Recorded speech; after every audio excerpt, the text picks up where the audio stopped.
This channel does not promote any violent, harmful, or illegal activities. All content provided by this channel is meant for an educational purpose only. আপনাদের একটা exclusive ছবি দেখাচ্ছি TV 9 বাংলার পর্দায়। কোন নগরে তৃণমূল নেতা খুনের এক্সক্লুসিভ সিসিটিভি ফুটেজ দেখাচ্ছে এই মুহূর্তে। দেখুন কিভাবে কোন নগরে তৃণমূল নেতাকে কুপিয়ে খুন করে দুষ্কৃতীরা। জমি সংক্রান্ত বিবাদ এবং সেই বিবাদের জেরেই সুপারি কিলার দিয়ে তৃণমূল নেতাকে খুন, এমনটাই প্রাথমিক অনুমান পুলিশের। আর এই মুহূর্তে যে ছবি আপনাদের দেখাচ্ছি, আবারও বলছি এই ছবি আপনাকে বিচলিত করতে পারে। সেখানে যে ছবি দেখাচ্ছি আপনাদের, কোন নগরে তৃণমূল নেতা তাকে দুষ্কৃতীরা কিভাবে এসে কোপাচ্ছে দেখুন সেই ছবি।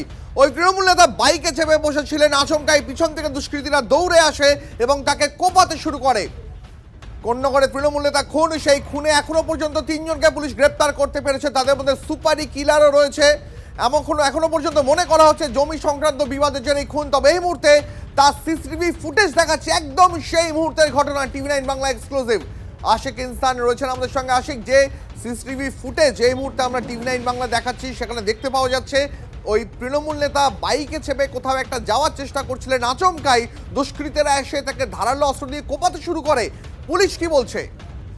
দেখো, তোমাকে জানিয়ে রাখবো যে পুলিশ কিন্তু যেটা জানাচ্ছে যে এই যে দুই দুষ্কৃতী যারা প্রবীর চক্রবর্তীকে অতর্কিতে এসে পিছন থেকে কোপাতে শুরু করে, তারা কিন্তু 2 দিন আগে এখানে এসেছিল এবং রেইকি করেছিল এবং স্থানীয় এক দুষ্কৃতীর ভাই তিনি এই দুষ্কৃতীদেরকে অর্থাৎ এই সুপারি কিলারদেরকে রেখেছিলেন, তার বাড়িতে শেল্টার দিয়েছিলেন এবং 3 লাখ টাকার জন্য এই খুনের চক্রান্ত করা হয়েছিল বলে পুলিশ সূত্রে পুলিশ জানাচ্ছে। কিছুক্ষণ আগেই ডিসি শ্রীরামপুর তিনি কিন্তু প্রেস মিট করেন এবং তিনি জানান যে 3 লাখ টাকার জন্য এই খুন করা হয়েছে এবং জমি বিবাদ, একটা কানাইপুরেরই একটি জমিকে নিয়ে বিবাদ চলছিল, সেই বিবাদের জেরেই কিন্তু এই খুন করা হয়েছে। যেমনটা সিসিটিভিতে দেখা যাচ্ছে যে প্রবীর চক্রবর্তী তৃণমূল নেতা তিনি যখন তার গ্যাস অফিস থেকে বেরোচ্ছিলেন বাইকে চেপে কোথাও একটা যাওয়ার চেষ্টা করছিলেন। আমার আরেকটা প্রশ্ন যাচ্ছে, যে এলাকায় এই ঘটনা ঘটছে, এলাকায় আশেপাশে কিন্তু লোকজন রয়েছে, আলো রয়েছে, গাড়ি চলাচল করছে, গোটা এলাকায় কেউ একবারে সেই ঘটনার প্রতিবাদ করলেন না, আটকানোর চেষ্টা করলেন না। একজন দুষ্কৃতী একদম খোলা জায়গায় এভাবে কুপিয়ে গেল তৃণমূল নেতাকে। একেবারে সেই জায়গাতেই কিন্তু প্রশ্নটা উঠছে।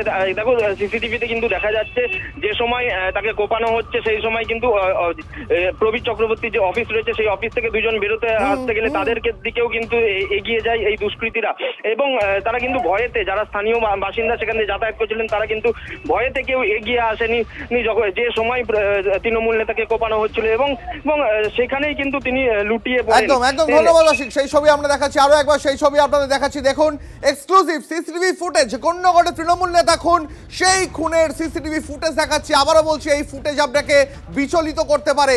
যে ছবি আপনাদের এই মুহূর্তে দেখাচ্ছি, তৃণমূল নেতা তার দপ্তর থেকে বেরোন এবং সেই সময় আচমকাই দুষ্কৃতীরা এসে ধারালো অস্ত্র দিয়ে তাকে বাইকের ওপরেই কোপাতে থাকে। আশেপাশে এলাকাটা ভালো করে দেখুন, বেশ কয়েকজন ছুটে আসার চেষ্টা করেন, কিন্তু তারাও এই দুষ্কৃতীদের হাতে ধারালো অস্ত্র দেখে সেখানেই দাঁড়িয়ে পড়েন। এই মুহূর্তে সেই ছবি দেখাচ্ছি আপনাদের আরও একবার। এখনো পর্যন্ত এই ঘটনায় 3 জনকে পুলিশ গ্রেপ্তার করতে পেরেছে।